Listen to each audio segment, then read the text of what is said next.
Hello. Yesterday we had a shiur and we had a few technical difficulties.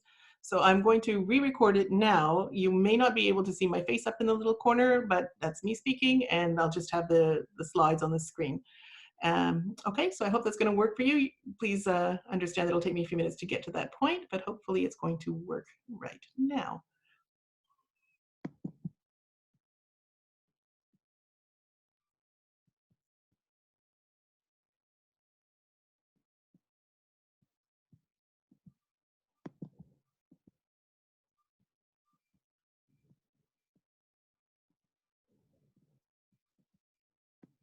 Record. Yep, it's recording.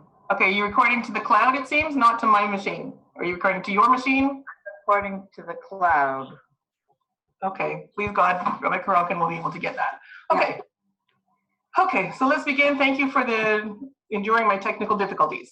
As stated, it's a goat, a coat, and two little words, part one. An exploration of Midah Keneged Midah in the Yehuda and Tamar narrative.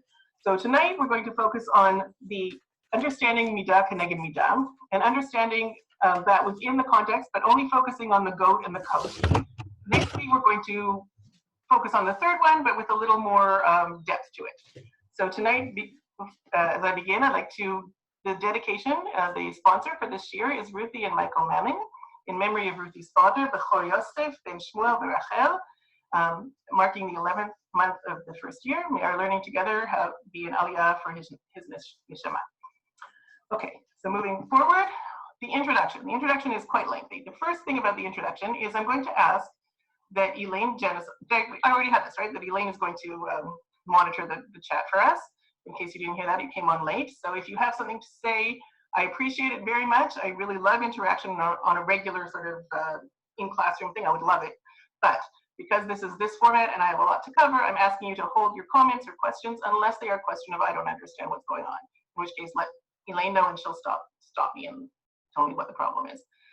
Okay, so the Rav touted this as the controversial story of Yehuda and Tamar. I'd like to just lay that that's not what we're going to be talking about so much tonight, but if you find it controversial that both Tamar pretends to be a prostitute or that Yehuda goes through a prostitute, if that's the controversial part, which I think he was alluding to, let me just deal with Tamar right now and say the Mefarshim basically say she did it l'shem shamayim because she saw the holiness of Yehuda. And if you would like further understanding of this, I really would recommend you go see a video by the Rav called Lot's Righteous Daughters, in which he alludes to Tamar, or I think he even mentions her once, but I think it will allay some of your concerns about how Tamar could do this. As regards Yehuda, we'll hopefully be dealing with that a little bit tomorrow, but that's not the main point of this thing. The main point is Midah Keneged Midah. So before we begin, I think it's crucial that we talk about the story itself, and I'd love to be able to read both prakim and go through the words exactly, but instead we don't have time for that. So we're going to have to do just a brief review, but I've given you an outline here. So hopefully you'll read this with me and keep it in mind. And I will be missing some parts, so I know people will want to say to me, oh, no, but you missed out this part. That is okay, because it's not, the parts I'm missing out aren't crucial to what we're going to be talking about. So let's start, and you're going to ask me, why are we starting with the deception of Yaakov by the brothers, right? The selling of Yosef and the deception with the coat. And because that's where the Midah Keneged Midah comes in. And if you don't quite understand Midah Keneged Midah, that explanation is also coming up. So let's review first. It starts off with Yosef and his coat, right? Yaakov gives him the coat, and the brothers are quite jealous. And then after that, shortly after that, he has all these dreams, a couple sets of dreams, and the brothers are more jealous. And then, in the pasuk there, it says that they only added to their jealousy. In other words, the main thing, or at least the first thing, was the coat. So then after that, Yaakov, the brothers go up to Shechem. They were in Hebron, and they go to Shechem to look after their sheep. And the father, Yaakov, sends Yosef to check on the brothers. I know this is very, very common for all of you, but I just want to make sure we're all on the same page. Very not common, very understood. So when he gets there, they see him from afar. He comes closer. They tear off his coat. They put him in a pit. Again, skipping over many details. They decide to sell him rather than kill him. And who decides? It was basically Yehuda who made the suggestion, Ma Betza, right, that famous pasuk. What will we gain by by killing him, let's rather sell him to the passing caravan of Yishmaelim. But whether or not they do that or how they do that, that's not critical for what we're doing today. After he's gone, they get the coat. They had taken the coat off him already. They make it bloody with a goat. They kill a goat and make it a bloody coat. They send it to the father. They come back and they say, please recognize this coat. And he obviously does. And he says, well, my son must be dead. And he's inconsolable. Yaakov is inconsolable. Okay, moving on to Perek 38. Then now this is the deception of Yehuda by Tamar. So basically the story is after the father is inconsolable. Yehuda then leaves the family, goes down to some other location, and he gets married, and he has 3 sons. The first son, and then after they're grown up, obviously, so some time has passed, Tamar marries the first son, but he dies. So the Yehuda appeals to the second son to do yibum, and actually that word is used there. And the second son also dies. And then Tamar is told by Yehuda to go wait for the third son to grow up. And she's sent back to her father's house. And interestingly, she's told to wear widow's clothing as she goes there. After that, sometime after that, the wife of Yehuda dies. He encounters, and then Yehuda leaves to go up and shear his sheep. He encounters Tamar on the way, but he doesn't know that it's Tamar. And he sees a prostitute, and he thinks she is a prostitute. And he negotiates with her, and we'll get into that further. But he basically says, I'd like to, have relations with you. And she says, okay, but what will you give me? And he says, I will give you a goat. And she says, okay, great, but it's not here. I'm obviously embellishing. It's not here. I'm going to need an eravon. I'm going to need some pledge that you're going to actually deliver it to me. So then the negotiation ends, and they have relations. He impregnates her, and then he leaves, and she leaves. He then sends the goat as a payment, but she cannot be found. So then that's the end of that, basically. He hears of her pregnancy, and he sentences her to be burned. Then she sends the pledge to him, those 3 items, and there's a little bit more of a story there. But she sends the pledge, and then at some point she says, do you recognize these? And he says, well, yes, I do, but that's the climax of the story, which we will get to tomorrow. So just to be clear, today's Shiur is basically about Midah Keneged Midah and understanding that. Next week's Shiur is more about Yehuda and how he transforms. Because the question is, if you look at Perek 37, then Perek 38, and then comes Perek 39, which is again the story of Yosef, and the Yosef story basically continues afterwards, 39 and onward. So the question we have to ask ourselves is, why is 38 put here? Like, we know that Ein Mukdam U'Muchar B'Torah, so it could be that 38 could have been placed before or placed after the whole story. So the idea is, many Mefarshim say that 38 is placed here dafka, because it's Midah Keneged Midah for 37, but also because it indicates a transformation within Yehuda. Because we have to ask ourselves, he was able to convince the brothers not to kill him, right? So he was obviously the leader, which we're going to see again. But we have at the beginning of the story, right, when he convinced them not to kill, he says, "V'yomer Yehuda elecha ma betzak ki na'arog et achinu v'kisinu et damo," and we will cover his blood. What will we gain from that? So he was obviously the leader at that point in the selling and the selling of Yosef.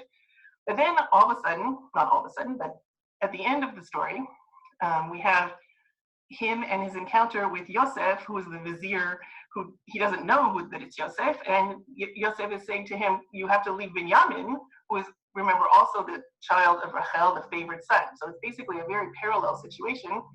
But at this time, instead of saying, yeah, we can get rid of him, we don't care, he says, no, I would rather be a slave, right? You can read in the middle paragraph, in the middle pasuk, Be'ata, Yeshev na avdecha. I'm going to stay here and be your servant, Tachat Anar, instead of the boy, i.e. Binyamin.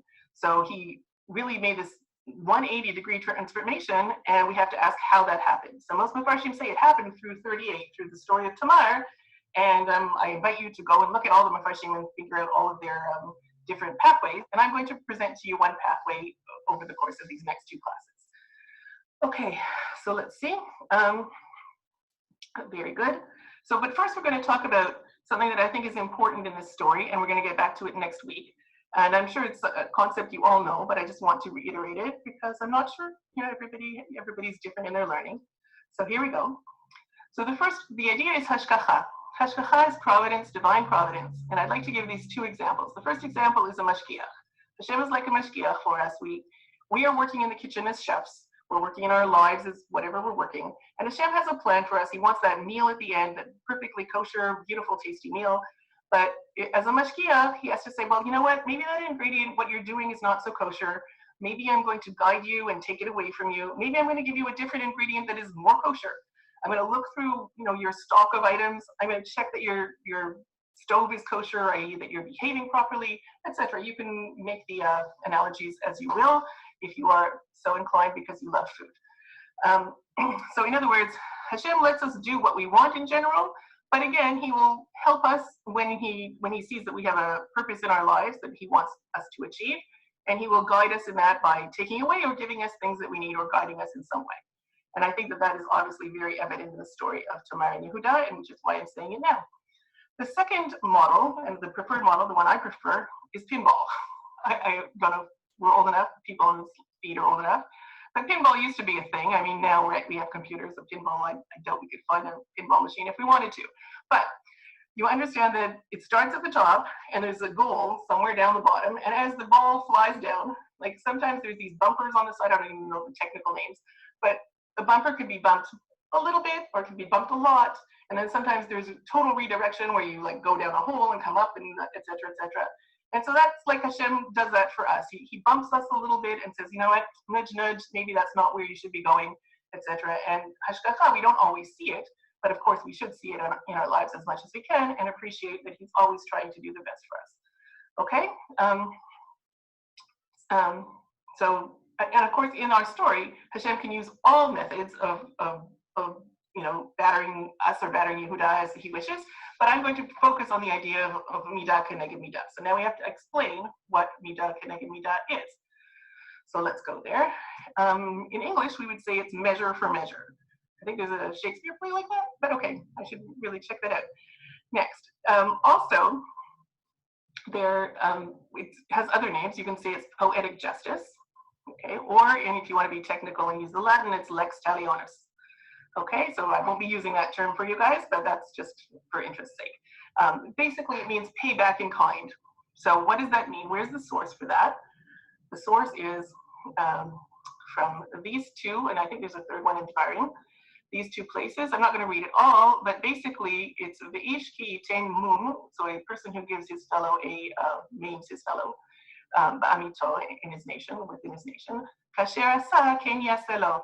So as he does to others, so will be done to him, right?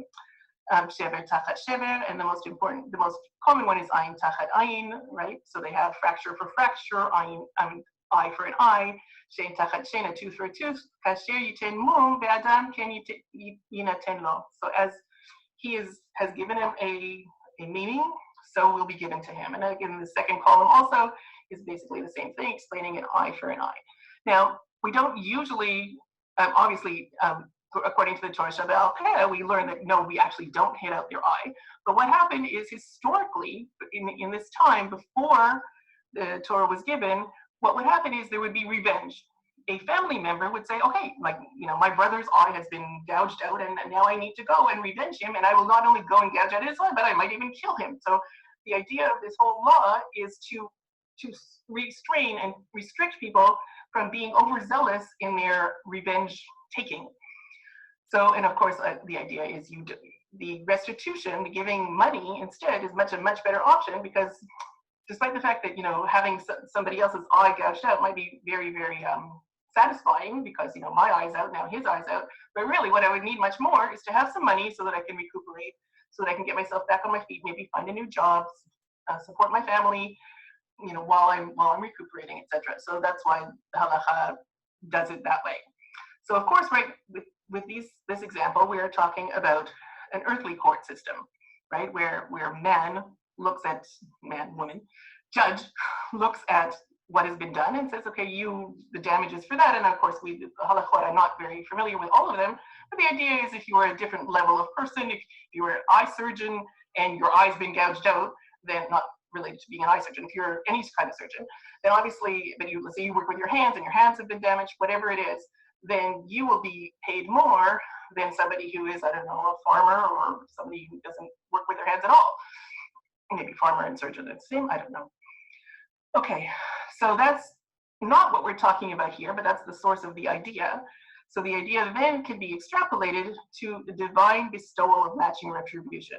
So what does that mean? We are not privy to God's decisions of how he's going to run the world. But the idea is, if I've done something wrong, or if the people in the Tanakh have done something wrong, that we can say that God will make sure that they are punished based on what they have actually done. So there's a few examples of that, which I will get to in a second. So basically, we're looking at the idea of retribution or restitution, right? In these cases, God is punishing the people or making some kind of restitution for what was done, what they have done to others. But I'm going to present the idea for the Tamar and Yehuda story, or for Yehuda's transformation, let's say, that it's not about retribution. It is about, I'm going to call it remedial instructive. So the idea is, Hashem wants Yehuda to recognize the problem that he has done, the sin, if you want to call it that, the way he has behaved is not unacceptable. And then from there, to instruct him on how to behave better in the future. So remedial looks to the past, instructive looks to the future, but the idea is not to punish him in any way, right? Yehuda, it's not to make him feel something so that he will change his behavior in the future. Okay, so what does that look like? So he needed to learn some lessons, and he needed to make sure that he didn't repeat them. But before we go on, we have to understand what it is not. And it's a little confusing, but I'm hoping I can be clear and let you know what it is not. So if we look at the story, both stories, and I'm going to really go with 37 is the Yosef story, as we talked about, and 38 is the Tamar Yehuda story. So for the 37 in the Yosef story, we see this idea. When he was being sent into the pit, right? And it took him and cast him into the pit. The pit was empty. There was no water in it. That was the story of Yosef. Now, what is the parallel in the story of Tamar?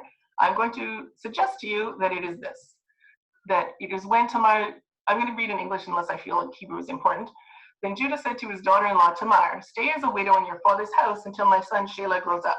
For he thought he too might die like his brothers. So Tamar went to live in her father's house. So what is this idea? The idea is in story 1, in the Yosef story, Yehuda and the brothers, but Yehuda, we're going to say, put him into the pit. He consigned him to a location that had little hope of escape, and he needed a savior to escape, and he didn't know when that would be. It could be forever. He could die there.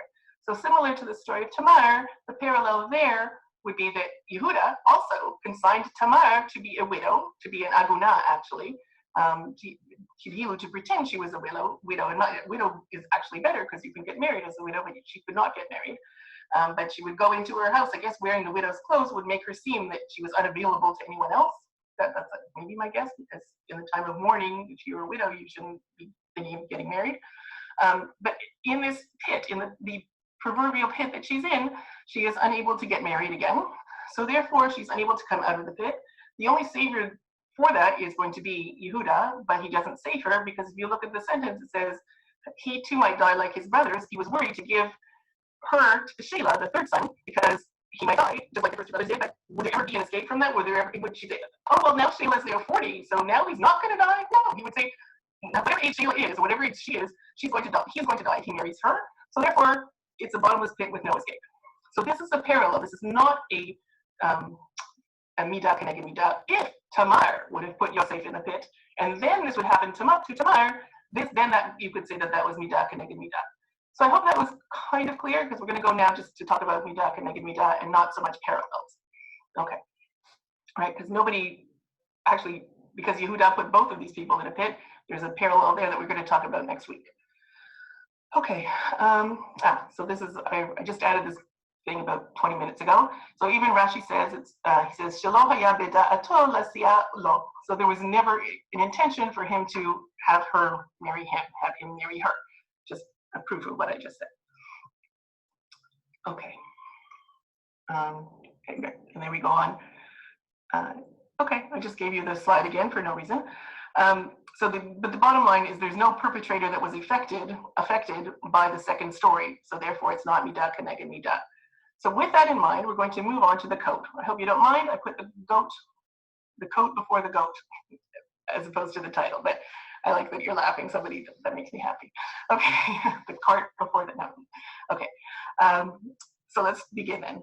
So I'm going to suggest that there's two kinds of midah keneged midah. There's a macro midah keneged midah, which would be a comparison between similar events across two stories. So in other words, 37 and 38, Yosef and Yehuda, Tamar.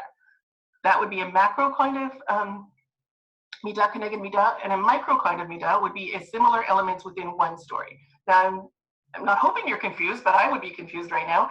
So let's try and see if we can clarify this. The first one, on a macro level, we have Yehuda tricked Yaakov into thinking that Yosef was dead with the bloody clothing belonging to Yosef. Okay, that we understood. We've been over that. So the macro of that would be finding another story where somebody is has the midah keneged midah for that, and that would be the story where Yehuda was tricked, again, both people being tricked by Tamar into thinking she was a prostitute because she was dressed in prostitute's clothing. Again, clothing, trickery. Okay, so that is the macro story because it's two different stories, and I've highlighted 37 and 38. Now, what would be a micro story? A micro midah keneged midah. That would be the story, let's say, the story of Yaakov, and he gave Yosef the special coat. And what happened then? It caused psychological distress to the brothers. So now we're just going to focus on the coat, and the coat comes back to Yaakov, causing him psychological distress. Okay, so you see the difference? It's within one story. He is given the coat, he gets the coat back. Okay, that's one option. Now I'm going to suggest something else. Suggesting a lot of things today, aren't I? This is from my professor. Her name is Yael Shemesh. She gave this kind of bitoy, this kind of way to understand it. The limb that it sins is punished. So that idea would include people like Shimshon, right? Shimshon, what did he do? He ran after women with his eyes, right? He ran after all the Plishti women.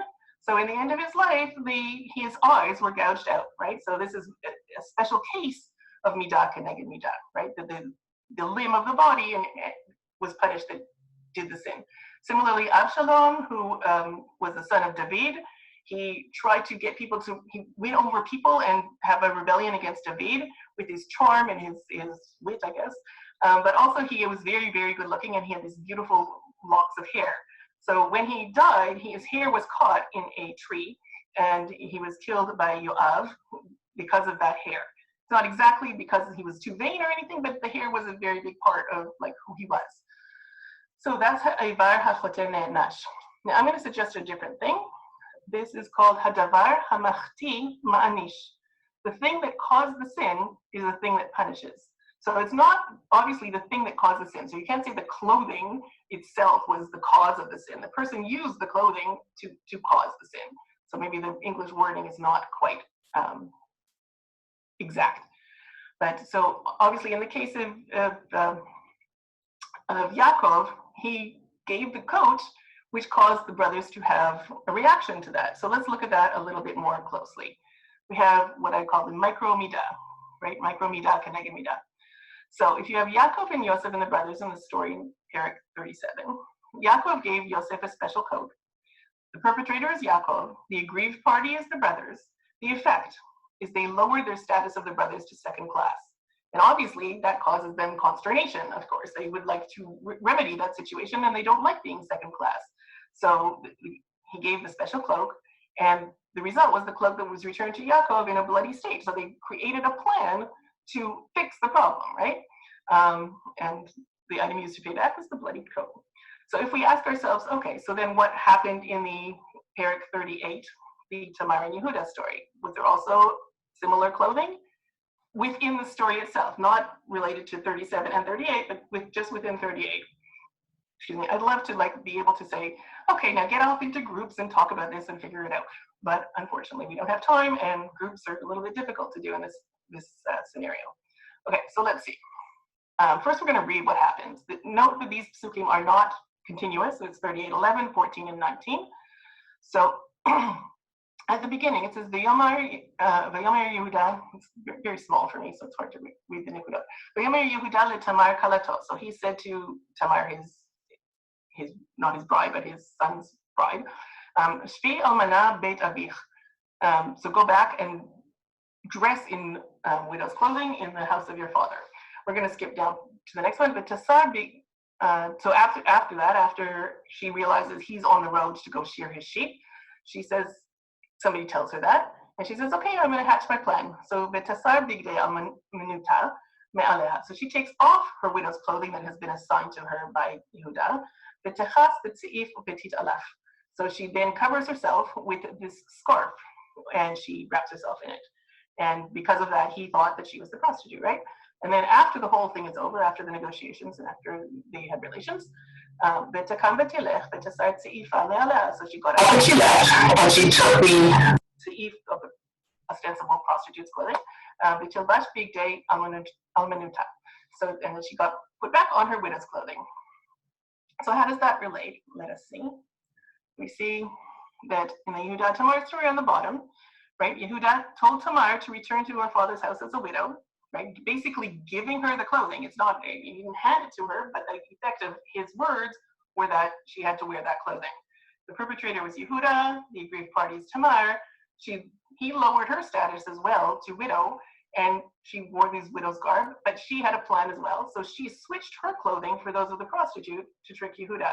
So it's interesting that the aggrieved party in both cases, right, the brothers took the coat off of Yosef, and Tamar took her own clothing off and switched it. So that's also a parallel between them. And obviously the item to pay back, what Yehuda had said to her is the prostitute's clothing, or she wasn't wearing the widow's clothing technically, and then she wore different clothing. So if you notice, it's kind of an interesting story because let's say this is the 37, so 37 folds in on itself, 38 folds in on itself, and then both of them fold in onto each other. So that's, I think, very, very poetic, I guess, even though. Okay, everyone good so far? Are we running too quickly? Yeah, we're good. I appreciate the thumbs up. Okay, how are we doing on timing? Good, about half time. Okay, so let's see. Okay, so the next one. I just like to clarify, I hope that this this next slide will clarify it a little bit more. Please go to this next slide. So we're going to just summarize the difference between micro and macro. So in the micro story, you had the perpetrator and the aggrieved party, and then the aggrieved party takes that and does something to the perpetrator to make them suffer, let's say, right? So that's the story of Yosef's sale, and similarly, this is a recap, and similarly for the Tamar, right? You have Yehuda doing something to Tamar, and Tamar then responds to Yehuda. But then we have a different story, that's the micro, and now within two different stories, we have Yehuda does something to Yaakov, but then Tamar does something to Yehuda, so therefore he's also paid back, but not by the same party. Okay, so that's a little bit of the difference between that. Okay, because also the idea is for the micro stories, you can just simply say, okay, this is revenge, right? Yaakov treated the brothers poorly, they got the revenge, they plotted something, they treated him poorly. Whereas for the macro stories, you have to say, well, Tamar didn't really know about the story of what Yehuda had done with Yosef. She didn't know the details. She didn't know that it was a coat. She didn't know other things that we're going to find out. But a lot of the stories parallel each other, and therefore, as we're looking at them, we can say, is Yehuda recognizing these parallels? Does he understand that the hashgacha is going on here? And I think that hopefully by the end of next class, I'll be able to convince you that that's when he had the recognition, that is what he was recognizing. Okay, so now we're going to move on to the goat. And I see we have about half the time, so that's good. Any questions at this point? Elaine, we're doing okay? Because I realize we're a little ahead of time. If you want to unmute yourself and tell me what's going on. I don't see anything in the chat. All right, good. But you can, if you have anything, you can save it and we can talk about it after, but as long as people are understanding. So now we're going to do the same thing on the goat, but now we have a basis because understanding micro and macro, but the goat is a little bit more complex. Okay, again, I'd love to be asking you, like, how do you think the goat is involved, but that would just cause a balagan, I believe. So let's go. We're going to start with the midrash here, right? Amar HaKadosh Baruch Hu leYehuda. So Hashem says to Yehuda, Ata rimita be'avich be'avicha, you tricked your father, bigdi izim, with a kid goat. Chayecha shetamar mirama becha bigdi izim, right? So Tamar is going to trick you with a kid goat as well. Okay, so that's where the Midrash even talks about midah keneged midah in this way. And if we ask ourselves, how exactly is this trick effected? So let's see. We're going to talk about where it appears. So for the story of Yosef in 37, Yosef. So the brothers took the coat or the cloak of Yosef, and so they slaughtered a goat. And they dipped or rolled around his coat in the dung. Okay, and obviously we know they sent it back to the father. And for Tamar, Vayomer, so this is in the conversation that they were having. It says Vayomer Anochi eshalach gedi izim. So Yehuda says, I'm going to send you a kid goat. So big deal. Like, is that any way midah keneged midah? The Midrash has just told us that she tricked him with a goat, but he suggested the goat. And what kind of trick is involved here? So I'm going to actually stop because we are a little bit ahead of time, I think. So what do you think? Anyone want to pipe up and say?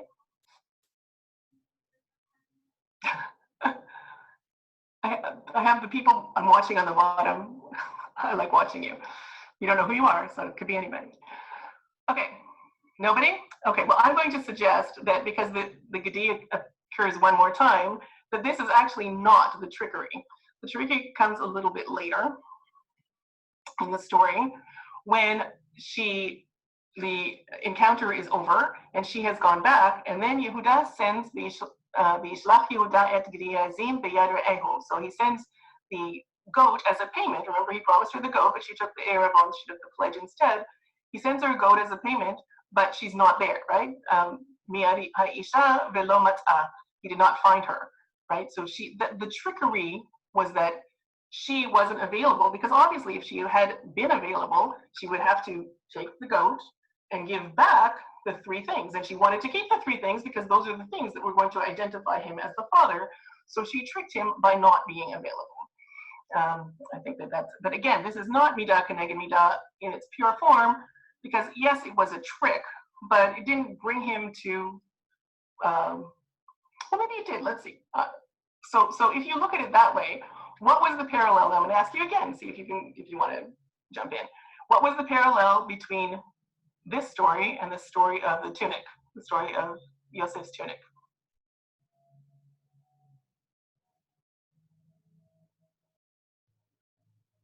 Anyone? Okay. I'm just, I'm wanting a little interaction, but okay. Let's see. The story is that they were both missing persons, right? Yosef was a missing person. He was no longer available because all we had left of him is a coat.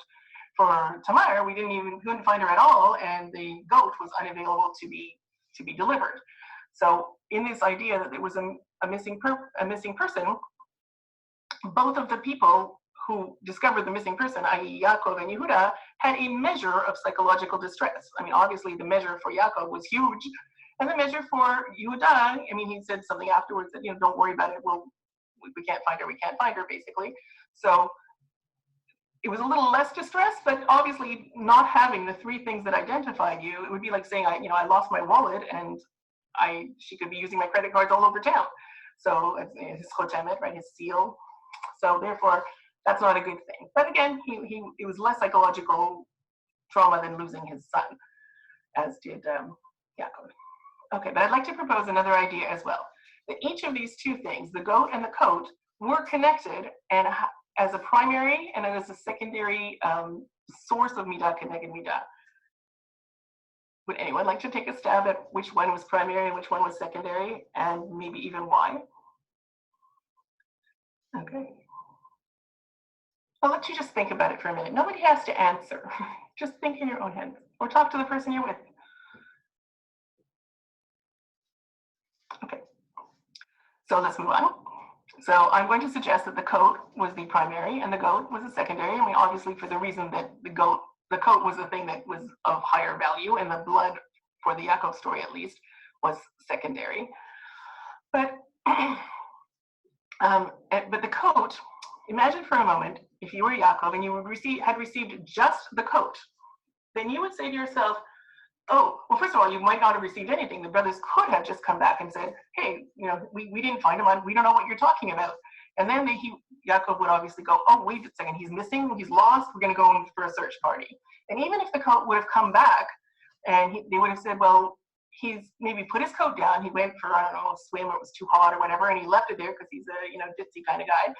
And then he's also lost, or maybe he's even been kidnapped, but we have to go look for him because he's still alive. But the blood was a secondary but necessary component to have their father stop thinking that he was alive and think that he was dead, because that would get rid of him forever, at least in the father's mind. Obviously, we know it wasn't so. He kept on having hope, but that's not the point. The point is, according to the brothers, they wanted him to think that Yosef was dead. Okay, but that's for the Yaakov story in 37. For the Tamar story, it's a little bit more complex, so we're going to go a little bit slower and see what that is. So here we have. So this is the story of his negotiations with her, basically. So he says, "Vayet aleha el haderech." So he turned off the road to go and see her. Vayomer, havana avo elayich. Please let me have relations with you. He lo yada ki kalato. He did not. Yehuda did not know that she was his daughter-in-law. Tamar, and she said, "Ma titen li ki tavo elai." What will you give me so that you will be able to have relations with me? And he said, "Vayomer anochi ashalach gedi izim," as we've heard before. I will send a goat min hatzon from the flocks of goats. V'tomar im titen eravon ad shelachecha. So please, you have to give me a pledge until I get that goat. Vayomer ma eravon asher eten la. What pledge should I give you? V'tomar, I never get this. Chatamcha uptilecha. Give me your, your stamp and your rope and your staff. Asher beyadacha, that's in your hand. Ve'iten la, and he gave it to her. Ve'yavo elev v'tahar lo. So, and they had relations, and she became pregnant. Okay, so I'm sorry that I said it's going to be English and Hebrew sources, but just for the sake of this one slide, I'm going to give just Hebrew sources. But we just reviewed it, so it should be easy, and it's pretty easy Hebrew. So this is the conversation between them. So I want to suggest that the brilliance of Tamar in this story, because he comes to her and he says, okay, what would you be willing, basically? Some of our say is like, are you available because of Nida? But aside from that, that's not the issue today. And she says the part with the asterisk, they are saying, V'tomar mati tenli. She wants to know what he's going to give her, because had she said, I would like a goat, please, he would have said, oh, wait a second, I'm going to go out to my backyard, to the cart and get you a goat, and it'll be there, I'll be done. But her goal was twofold: to become pregnant, but also to have that pledge that identified him. So had she just said, please go get me a goat, that would not have worked. She had to ask the question, what are you going to give me? And then when he said the key word, Vayomer anochi ashalach, I will send it to you, she goes, thank God, great, that's exactly what I wanted you to say. But had he said, no, I'm just going to go get you with the goat, it's just outside, she would have said, no, I don't think I want a goat, I want something different. And then she would have waited until he got to the idea that he's going to send something. So he's going to send the goat. And she says, okay, now her plot is on track, and says, okay, I'm going to want from you a pledge that goat is going to come. And then he asks her, well, what pledge do you want? And of course, that's what she wanted. He could have said, I'm going to give you this as a pledge. And she would just have to say, no, I want that. And that's the specific thing that she wanted. So I think that Tamar is one of these like very quiet, but very smart women. Okay. So having said that, then the question is, how is the goat playing into this? Why is this goat of secondary importance? So we see here that he sent the goat to her, right? As we said before. But had he given, I already said this in a previous thing, had she accepted, then she would have had to give back the three things, which obviously she did not want to do. So therefore, this goat was it was a secondary aspect. After she changed her clothing to entice him, this goat was very, very crucial to the execution of the plan, just like the goat of the blood for Yaakov was very, very crucial to the execution of that plan. Okay, but again, this is also a parallel. This does not constitute midah keneged midah per se.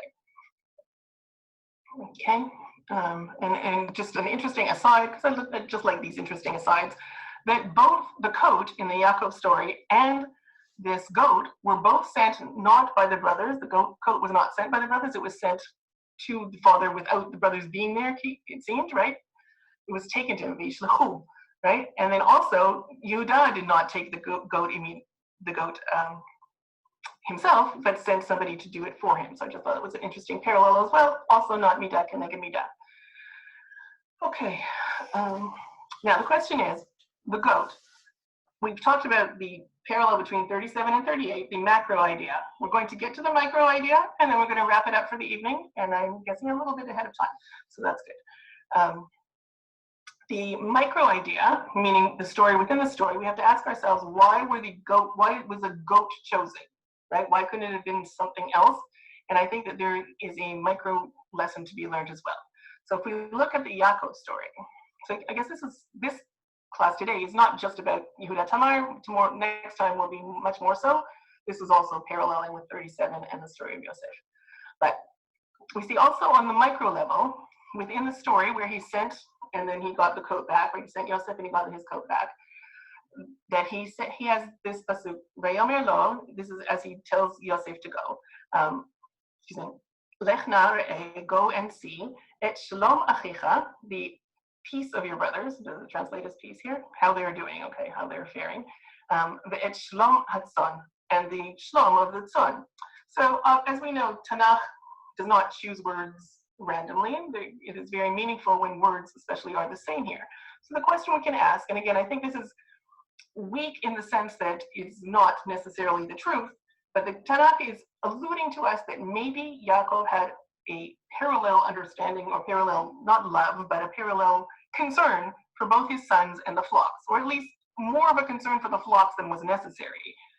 So the question we have to ask is, should he not have been focusing on the very, very broken relationship between the brothers, or he and the brothers, or the brothers and each other? But instead, he's making this parallel, and the Tanakh is making this parallel for us between Yaakov's attitude towards his sons and the flock. And again, it's not a very strong, but I think that there is a reason for it. So, and also we have to think, Yaakov, flocks, Lavan, flocks, speckled and spotted, like there's a big thing with him and his flocks, right? So that is the idea for 37. But for Yehuda, it's a little more, it's always more complicated for Yehuda, but let's see that story.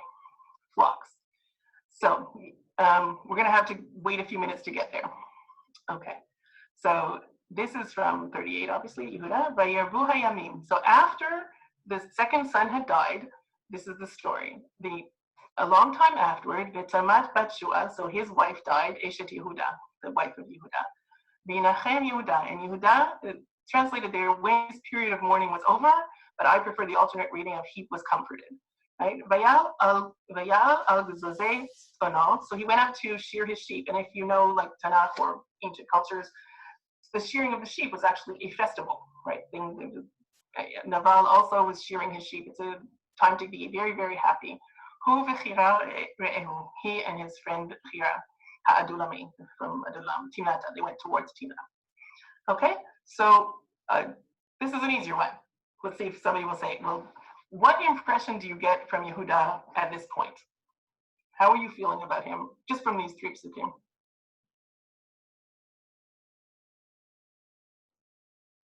Anyone? Come on. You can't, it's not a wrong answer. You could say he's wonderful. You could say he's not wonderful.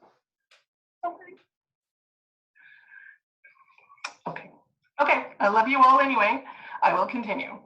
My impression is that it's very, very terse. His wife died. He was comforted, and then he immediately went up to see his flocks. It seems like the V'inachem dies 2 words, and then the next sentence is, the next pasuk is, or maybe it's not even, it's all one pasuk, even worse. He just immediately after that goes up and has a party. And compare this to this, to Yaakov. And I think the parallels, you can see them because they're highlighted, right? V'yikra Yaakov simlatav, v'yasem sak b'motnav. So as soon as he hears that Yosef has died, he rips his clothes and he puts on mourning clothing. V'yitabel al b'no yamim rabim, and he mourns for his son many days. Okay, it's not the same thing. This is after many days, but nevertheless, I think the Tanakh is making us look to both of these instances. V'yakumu kol banav v'kol bnotav, so his children get up and lenachamo, to comfort him. V'yama'en lehitnachem, and he refuses, or he is unable to be comforted from them.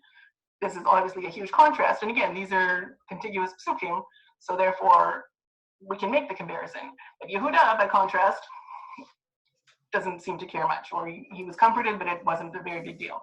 Vayomer ki ered el beni avel she'ola. So he's going to go down, right? He was going down because going down is obviously being very, very depressed, being unable to get out of the rut. Whereas, yeah. Oh, sorry. Yes? Is this a reflection of the times where a wife is replaceable but a son is not? Ooh, what does that mean? Well, like, it's very tersely written. Like, she died, he was comforted, he got on with his life. Whereas he loses his son and it's a whole different kettle of fish. And the fact is, he loses his wife and he turns around and he goes to look for a prostitute. Like, clearly, wives are more replaceable than children are, or than sons are. Or they could have been at that time. Obviously, it's not true now. But, yes. Okay. Okay, but thank you for the comment, and we're moving on. Okay, so that's the implication here. So the question is, we were going back to the sheep. So obviously, the bottom line here is that his sheep, Yehuda's sheep, were quite important to him. That he even while he was mourning, but as soon as it was over, he was out and partying. So similar to Yaakov, who also maybe had a different focus on his sheep, and especially the words of Vayarbu Hayamim, that many days had passed. This was after the sentence that she was waiting. She had been sent home to be in her widow's clothing. So many days passed. He should have been concerned about Tamar, but what was he concerned about? His sheep. So similar to them not being concerned about their families, and instead concerned about the sheep. So in the end, we're going to say hadavar hamachti ma'anish, that the thing that caused the sin, right? They were sinning in their overemphasis on their material things, and because this is really a text-based thing that we're trying to understand the text. There's not a big message here, how to be a better person or anything like that. But let's just say that if we're going to give it a message for this whole class, we're going to say that we have to ask ourselves, are we focusing on our flocks or on our families? And so let us all focus on our families, the things that are important, and with our flocks, learn from Yaakov and from Yehuda that those really aren't the important things. Let's make sure our families are healthy and strong. Okay, so yeah. Look at the chat. There was a question.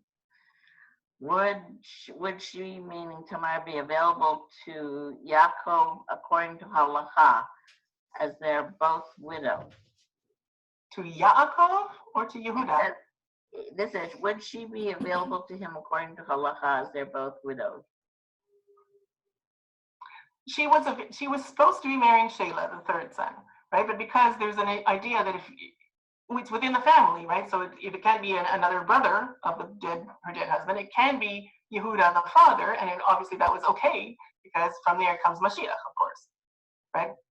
So I don't know whether that person meant Yaakov. Like Yaakov wasn't on the scene; he wasn't in this picture. He was far away. Yaakov, okay. But I think she meant Yehuda. Okay. Oh, I meant Yehuda. Sorry. Okay. So yes, she was available. It was not an incorrect relationship because she obviously saw that she had no other option, right? Women in that time did not have agency. We were able to go out and make our own shidduchim.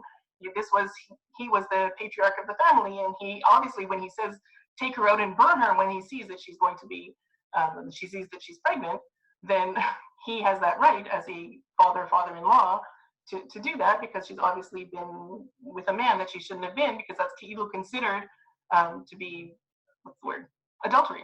That's the word. Okay, so just in conclusion, we talked today about the goat and the coat.